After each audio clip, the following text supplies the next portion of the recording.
responsável pela exposição de hoje.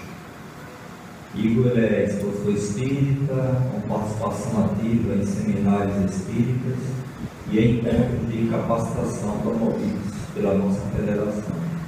Atualmente exerce o cargo de primeiro vice-presidente da Federação Espírita do Rio Grande do Norte.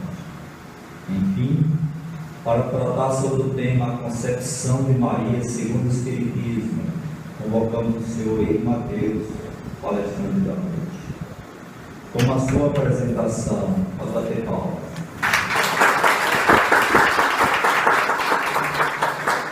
Como a sua apresentação será através de slides, nós queremos desfazer a formação do tribuna, pedir por gentileza aos membros da mesa que retornem à plateia.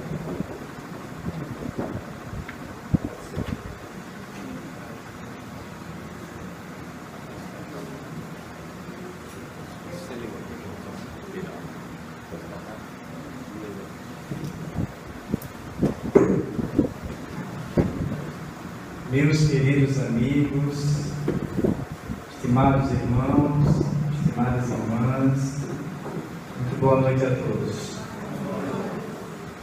Enquanto a tecnologia dá o ar da sua graça, pedir ajuda aí ao nosso médico para efeitos tecnológicos, João Brasil, nós queremos dizer da nossa alegria de mais uma vez nos encontrarmos reunidos em mais uma jornada espírita Felipe Camarão.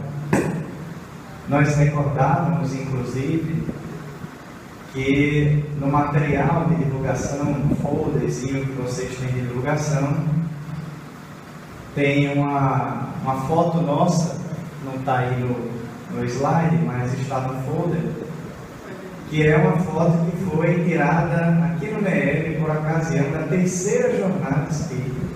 Foi a primeira vez que nós tivemos a oportunidade de estar, salvo muito engano, de lá para cá, nós sempre temos tido a alegria de figurar, né, e estar presente, comemorando o aniversário da Casa de Líderes da Assembleia.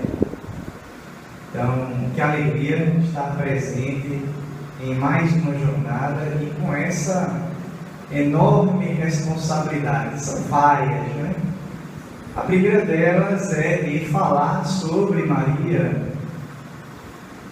Eu confesso a vocês que na preparação do material eu realmente desobstruí completamente todos os canais lacrimais, porque desde o primeiro instante que nós começamos a elaborar o nosso material, confesso aos queridos amigos e às queridas amigas, sem nenhum tipo de vergonha da minha parte, fomos tomados de uma emotividade natural, que é a emotividade de refletir sobre uma figura tão emblemática para as nossas vidas, nós todos que caminhamos aqui pelo planeta Terra.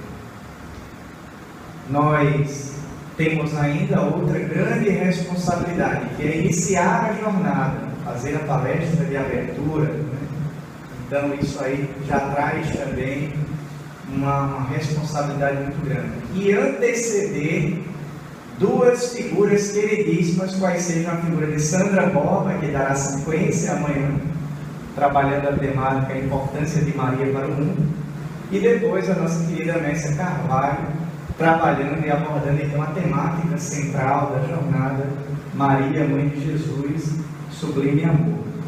Eu só posso pedir a Jesus e a Maria que intercedam por nós e que nós possamos então oferecer o nosso óculo e trazer as nossas reflexões, dar a nossa parcela de colaboração nesse sentido, já dizendo que nos reconhecemos assim, humildemente, muito incapazes de dar para os queridos amigos e as queridas amigas uma noção realmente do que significa a grandeza desse verdadeiro anjo tutelar da humanidade, que é a figura de Maria de Nazaré.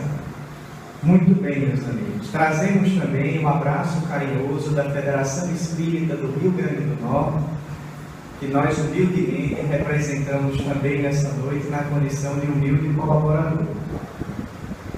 Diante dos desafios nós, que não somos bobos nem nada, como sempre o fazemos de costume, fomos pedir a ajuda dos universitários.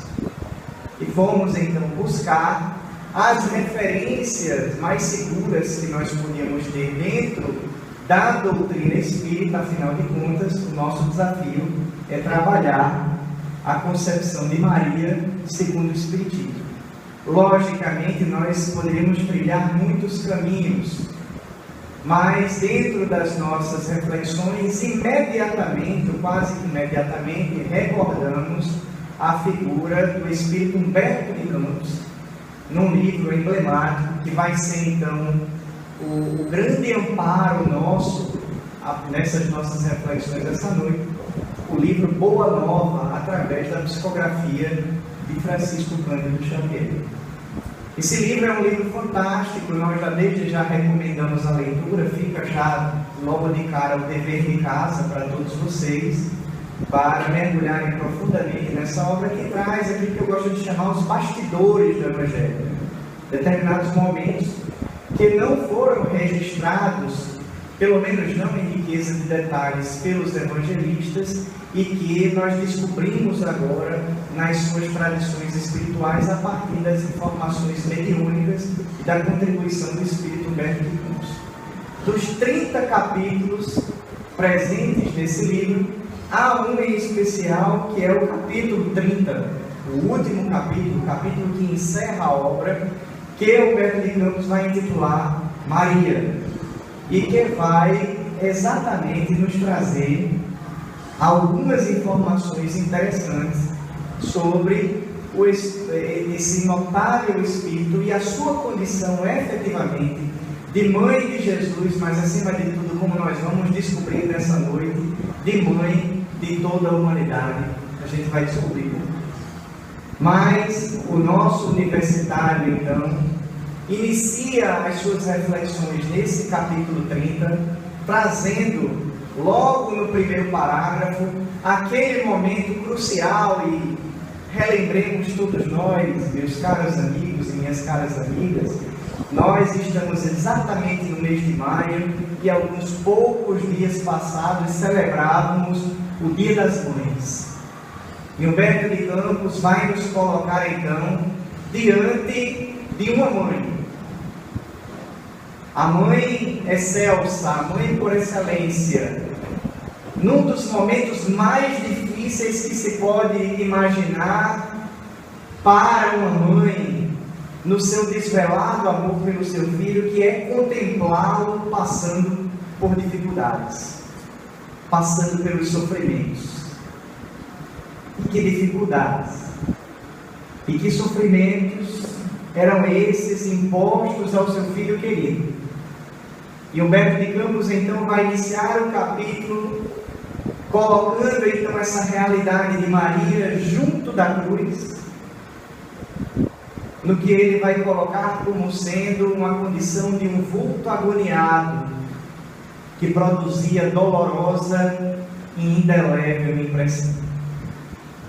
Eu diria que dá para imaginar, mas ao mesmo tempo eu diria que não dá para imaginar o que é que significava a dor daquele instante e a contemplação da figura do seu filho muito amado, que ela já tinha plena convicção, era efetivamente um grande enviado celeste ali, passando por todas aquelas dificuldades, com o pensamento ansioso e torturado, nos diz Humberto de Campos, olhos fixos no madeiro das perfídias humanas, a ternura materna regredia ao passado em amargurosas recordações. Ali estava, na hora extrema, o filho bem amado. E aí as tradições espirituais reveladas agora na contribuição do Espírito de Humberto de Campos, vamos falar que aquela mãe vai começar naquele instante, diante da circunstância aflitiva em que se encontrava, a fazer uma verdadeira viagem no tempo. Naquele instante supremo, Maria vai meio que como em um flash relembrar todos os momentos mais importantes, desde os instantes do anúncio da grande missão de que se faria portadora, para a qual se disponibilizou na inesquecível frase: faça-se da escrava conforme as vontades do Senhor. Revia a manjedoura, relembrava os instantes do nascimento de Jesus, ali naquela condição de simplicidade, na sua beleza agreste, sentindo que a natureza parecia desejar redizer aos seus ouvidos o cântico de glória daquela noite inovidável, inesquecível. Através do véu espesso das lágrimas, repassou, uma por uma, as cenas da infância do filho estremecido, observando o alarme interior das mais doces reminiscências. E da manjedoura, Maria vai se recordar do menino Jesus, acalentado nos seus braços, tantas vezes acolhido no seu colo, dos primeiros sinais de que realmente era uma criança diferente, das muitas circunstâncias em que já desde muito pequeno demonstrava o amor pela humanidade, do seu trabalho juntamente com José, na carpintaria, ele que depois viria a ser o verdadeiro artífice das nossas almas, aparando as nossas arestas, corrigindo as nossas imperfeições. Nas menores coisas, nos diz o universitário, reconhecia a intervenção da providência celestial, o amparo de Deus, a proteção de Gabriel e seus emissários, enfim. Mas naquela hora, o seu pensamento vagava também pelo vasto mar das mais aflitivas interrogações. Natural, meus caros amigos. Era um coração materno. Era aquilo que os queridos amigos colocaram de forma muito bela para subtitular a nossa jornada: o amor sublime. Do que de mais puro nós temos a ocasião de imaginar, porque eu tenho dito nas nossas conversas, se há algo em termos de sentimento na humanidade terrestre que mais nos faça entrever o sentimento do amor na sua verdadeira pureza, naquilo que ele tem de mais sublime, de mais belo, a melhor forma de nós compreendermos a proposta do amor pregado pelo Cristo, que nós devemos ter para conosco, enquanto semelhantes, enquanto próximos uns dos outros, é o amor de uma mãe. É esse sentimento, no que ele tem de mais belo, no que ele tem de mais puro. Mas imagine então esse sentimento do amor, não de uma mãe qualquer, mas daquela que nós veremos viria se transformar depois no símbolo da maternidade. No símbolo da maternidade, confundindo-se de alguma forma com a própria instituição e demonstrando efetivamente o que é que significa essa condição elevada aos mais altos graus. Talvez nós não tenhamos nem condições, é preciso que a gente tenha humildade. Nós não temos talvez a condição de aquilatar o que é que isso significa.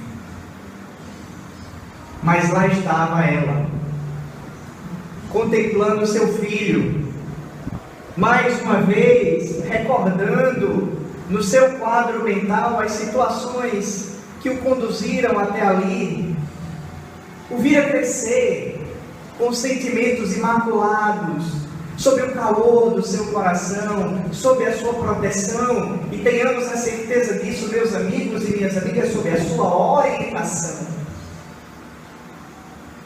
que se nós admiramos, e nós admiramos tanto a figura do Cristo, a figura de Jesus de Nazaré, imaginemos desde então o quilate espiritual daquela que foi escolhida por Deus para ser a emissária celeste, a partir da qual o Cristo se faria presente em nosso planeta. Nós não estamos falando, definitivamente, nós não estamos falando de um espírito qualquer. Uma verdadeira estrela, um verdadeiro anjo tutelar, feito carne antes que o anjo tutelar de todos nós se fizesse carne. Observava o carinho fraterno. Humberto de Campos vai nos mostrar então todas essas recordações, o carinho fraterno com que Jesus dispensava a todas as criaturas.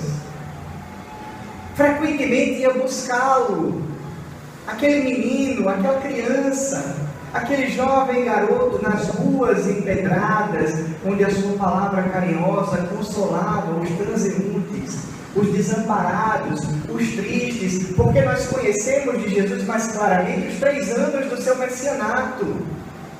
Mas o garoto já dizia que vinha e já preparava o terreno para o auge da sua missão, daquilo que nós entendemos como seu messianato.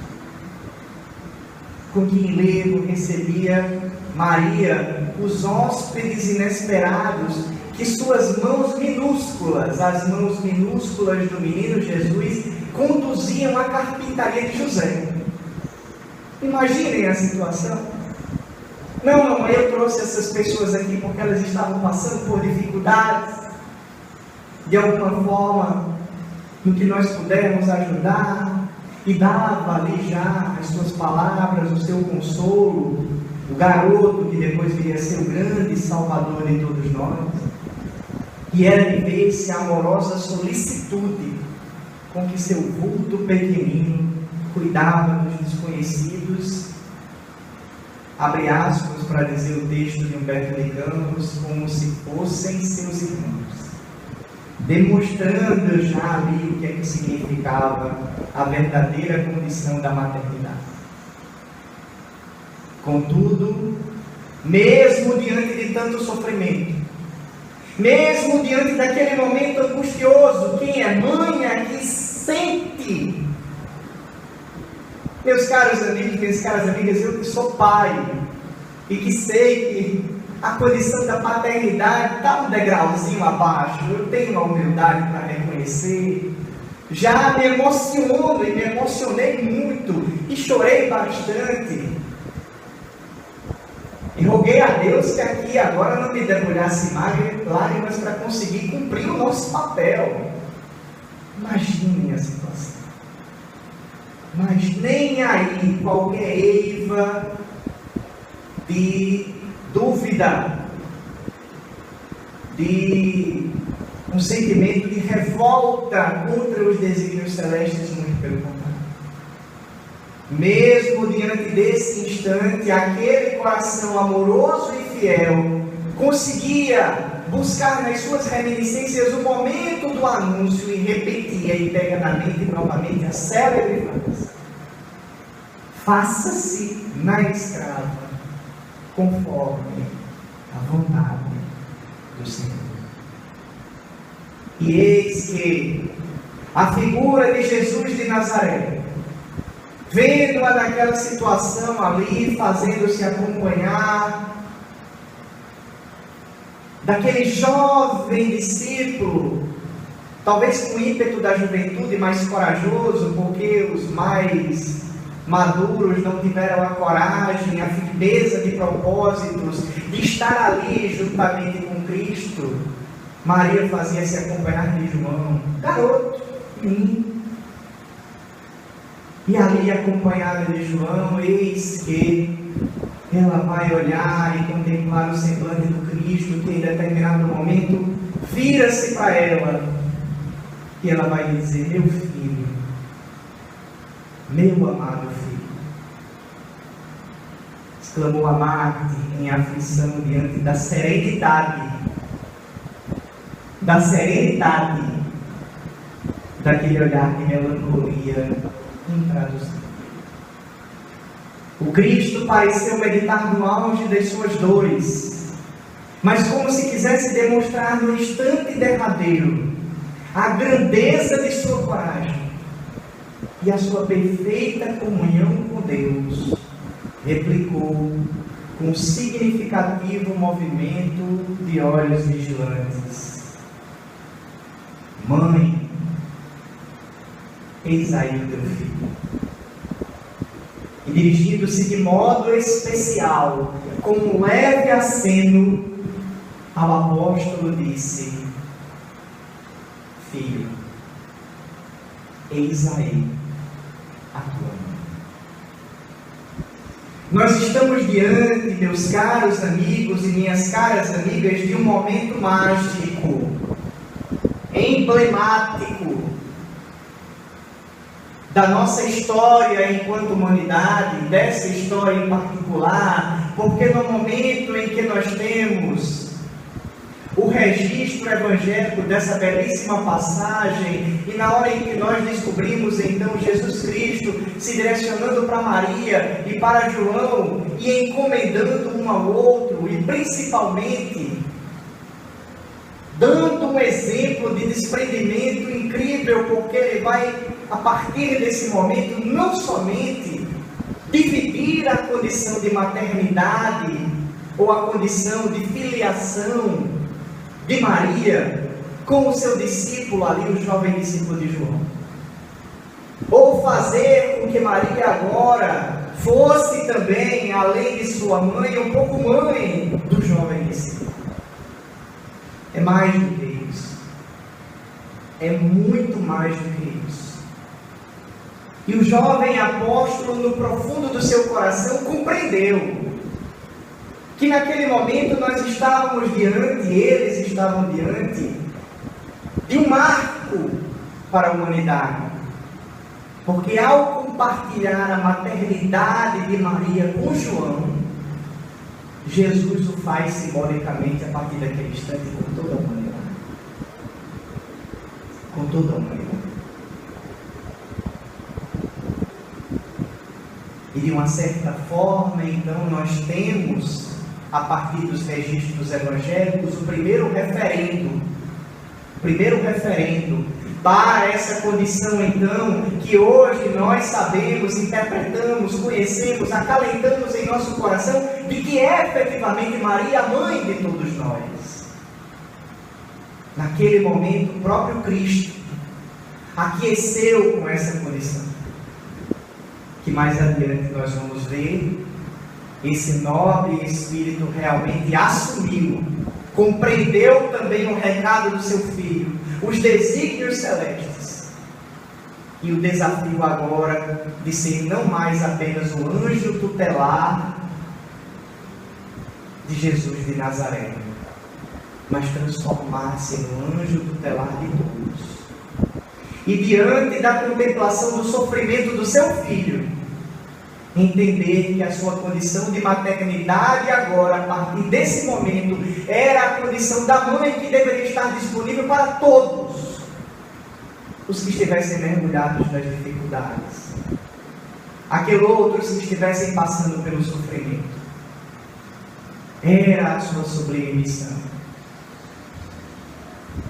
E nós temos então, também fazendo evocação à belíssima reprodução mediúnica da figura de Maria, a continuidade então das reflexões do Espírito Berto de Campos, que agora vai situar Maria depois da partida do Cristo, amparada então por João. Eis que ela vai se situar em uma pequena choupana ali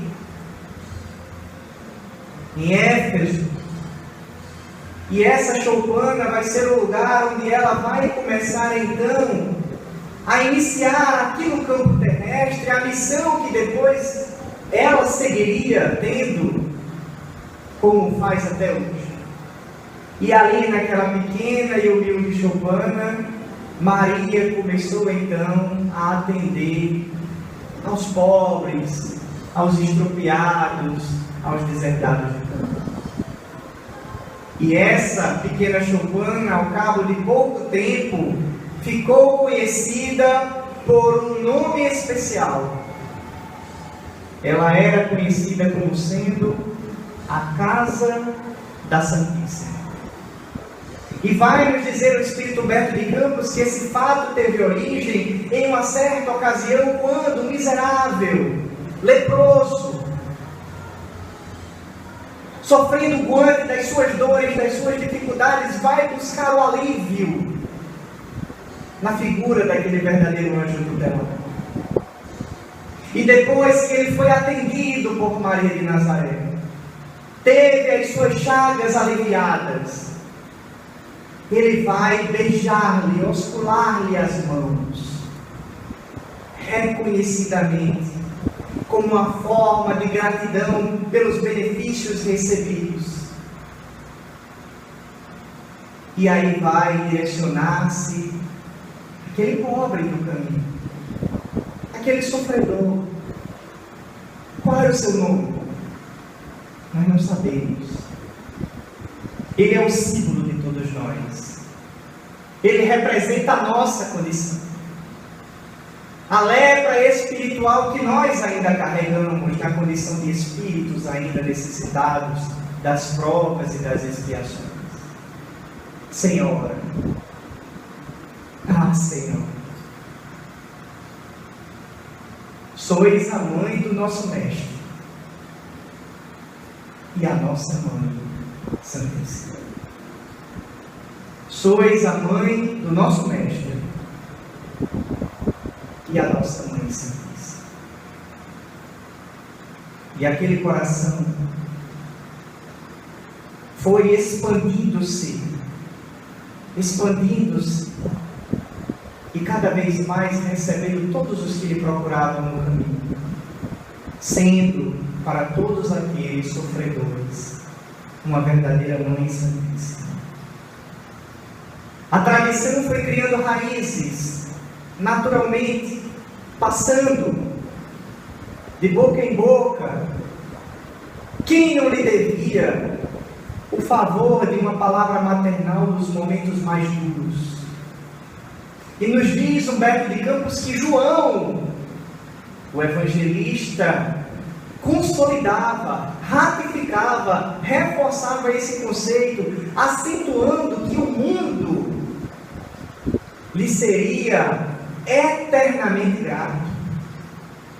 Nos fazendo recordar então, meus caros amigos e minhas caras amigas, a grande gratidão que deve invadir os nossos corações, o grande respeito e a reverência que nós devemos ter a esse Espírito, pois foi através da sua grandeza espiritual que o emissário divino pudera penetrar a atmosfera escura e pestilenta do mundo para balsamizar os sofrimentos da terra.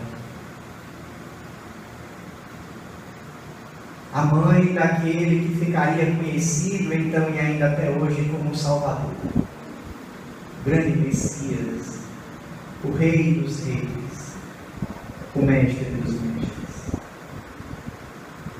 Maria, por outro lado, na sua humildade sincera, se esquivava a essas homenagens. Se esquivava. Mas aquela confiança, o afeto carinhoso de todos que a procuravam, a confiança, de alguma forma, acalentavam o seu coração.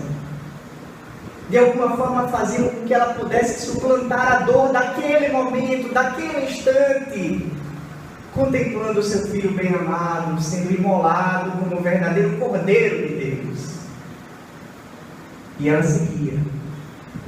O título de maternidade, nos diz Humberto de Campos, o título de maternidade, que a fazia-se então agora configurar como realmente a mãe espiritual de todos aqueles ali.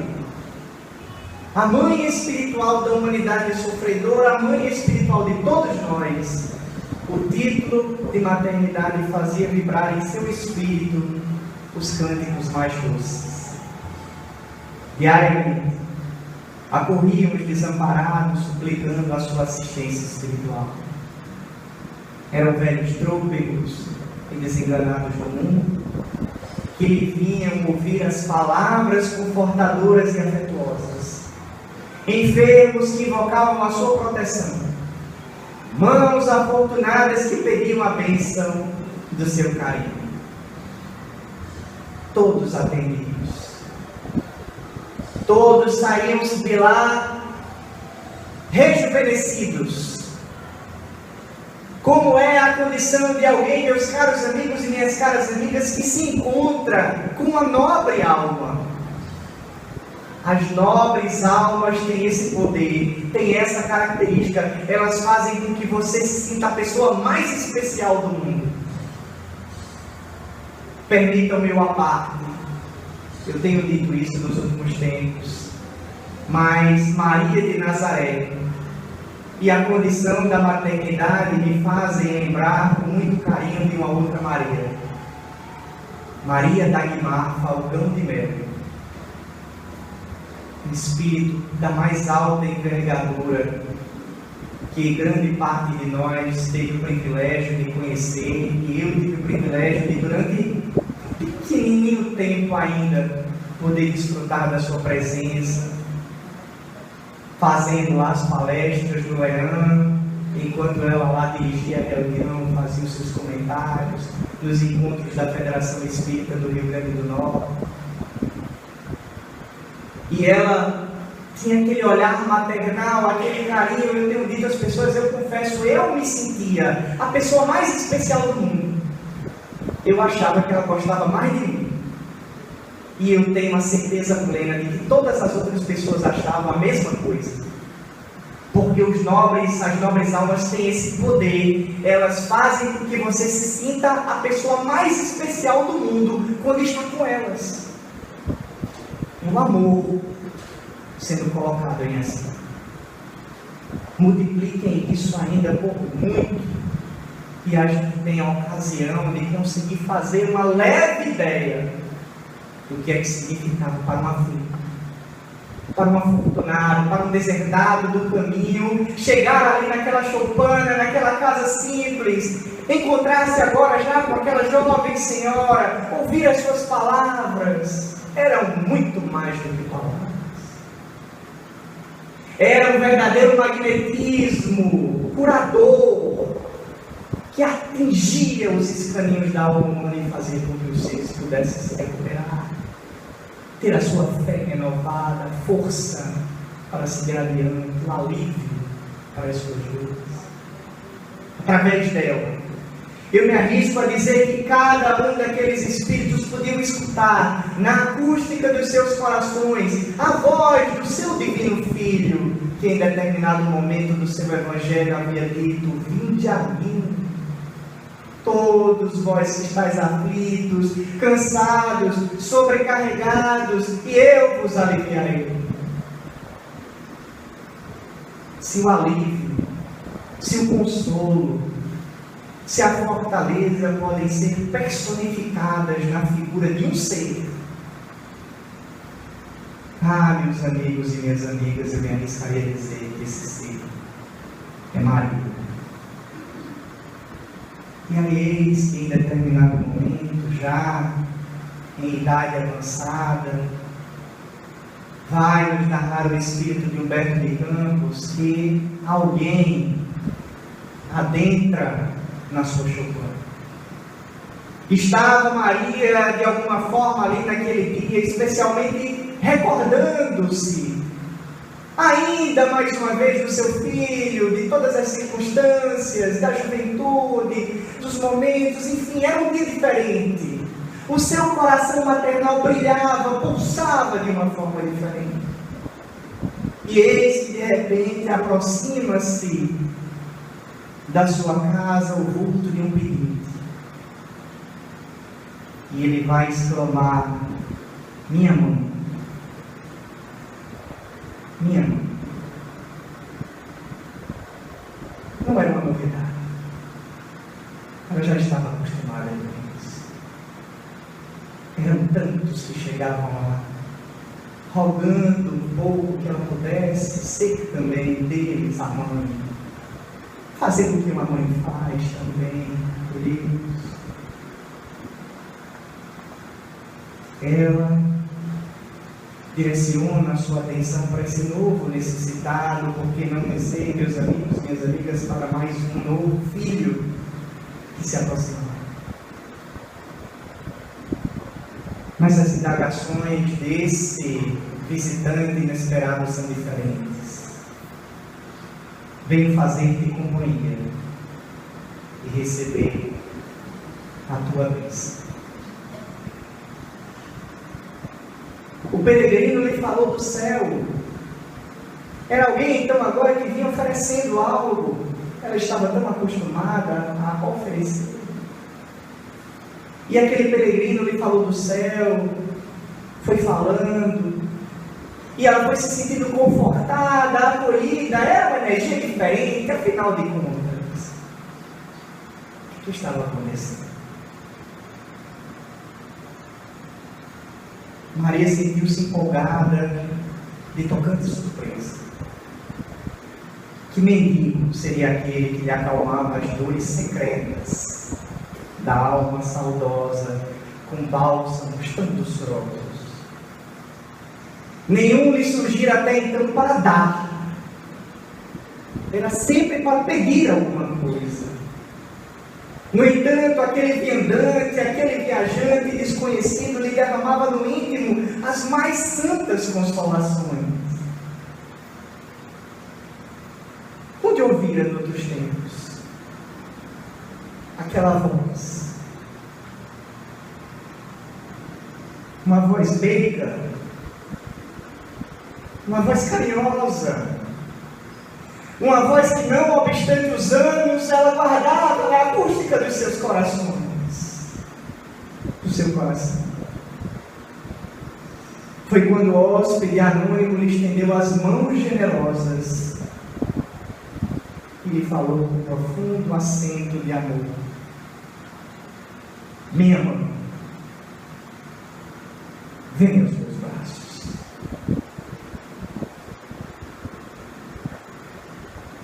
Nesse instante, ela fitou as mãos nobres que se lhe ofereciam,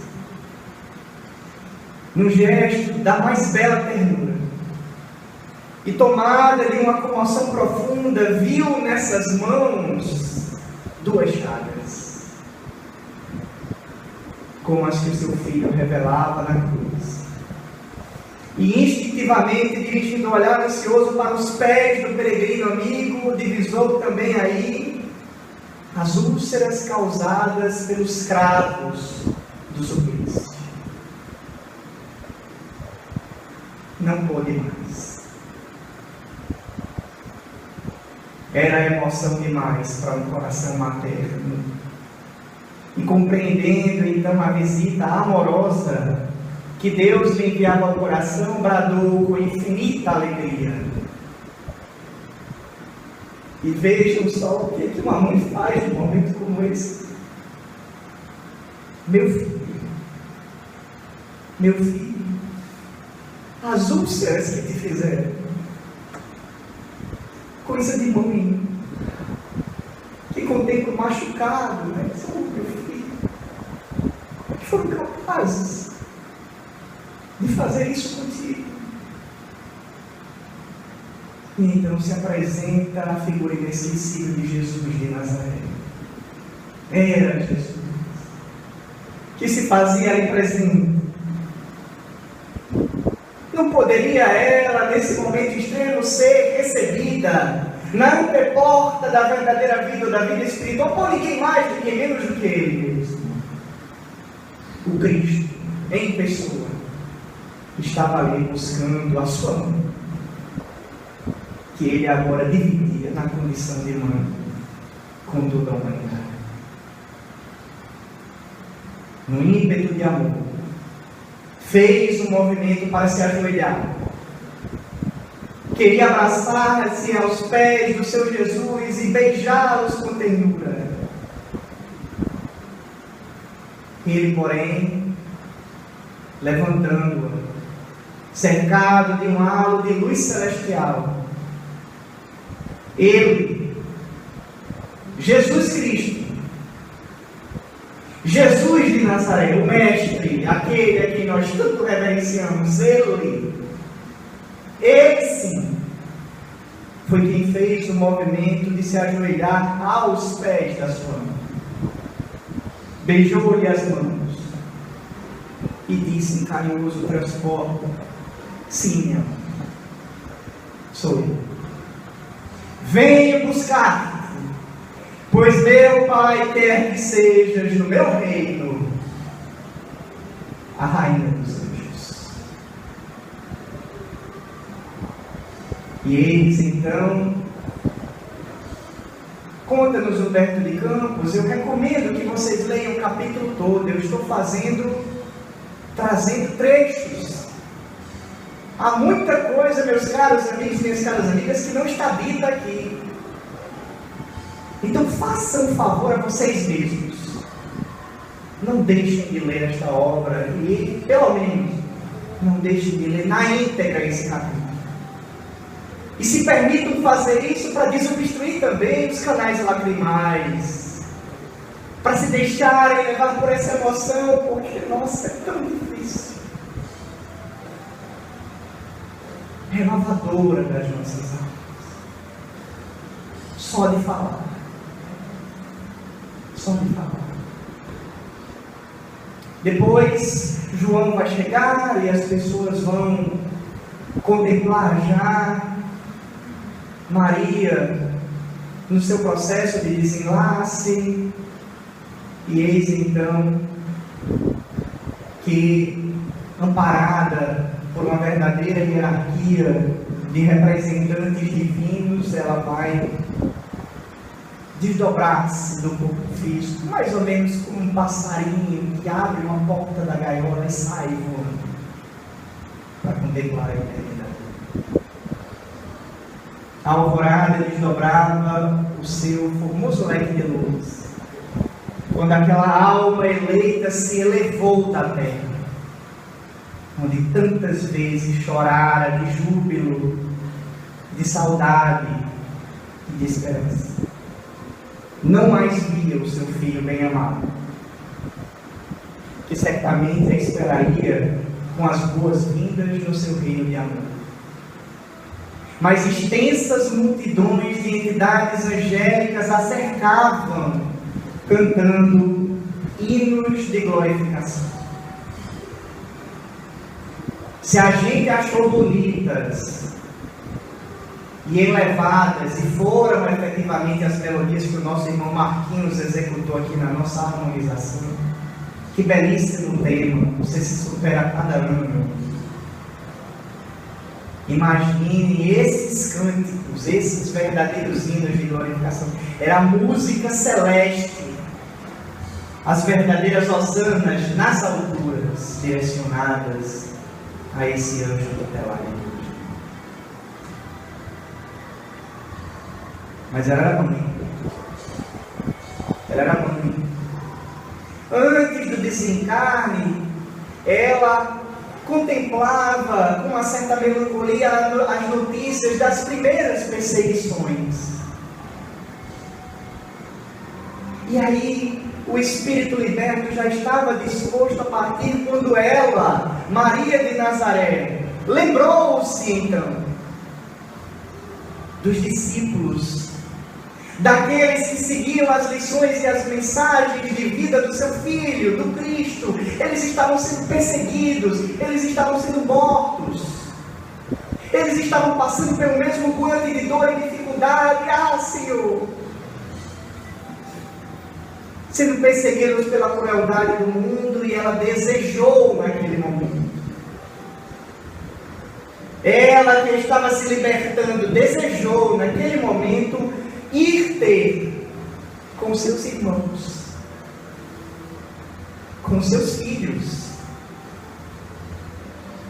que ficariam ainda por algum tempo nesse vale do sul.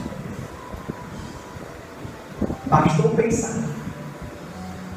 Bastou pensar, e então ela vai se aproximando das clausuras, dos locais onde os cristãos estavam ali, presos, prestes a serem encaminhados ao destino cruel, à morte, perseguidos, sei lá, talvez nesse caso, a enfrentar as feras, a serem apedrejados, enfim, passarem pelo martírio, darem testemunho de fidelidade e de compromissos a Jesus.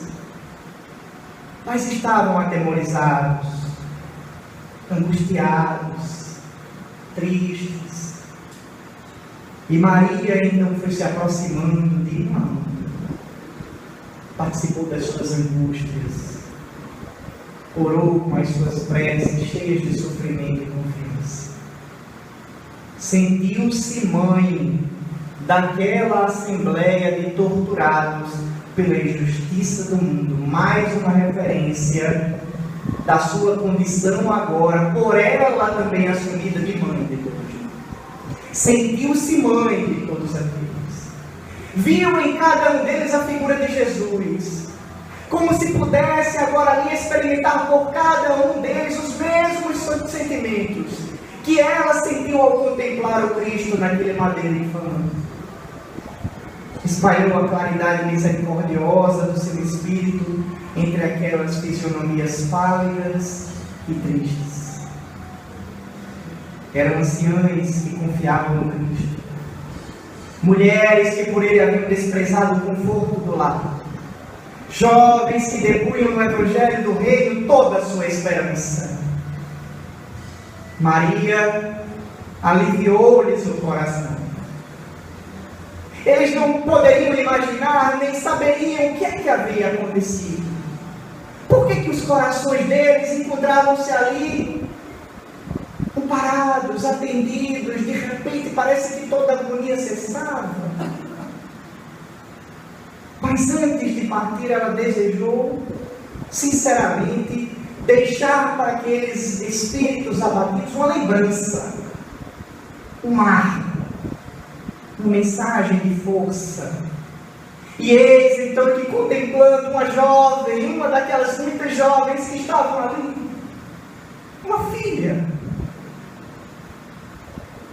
ela vai chegar perto daquela menina, um jovem, por esposar um desejo de esperança na mensagem do Cristo, se via agora ali naquele momento. E ela chega pertinho do ouvido daquela menina e vai dizer: canta, minha filha. Tenhamos bom ânimo.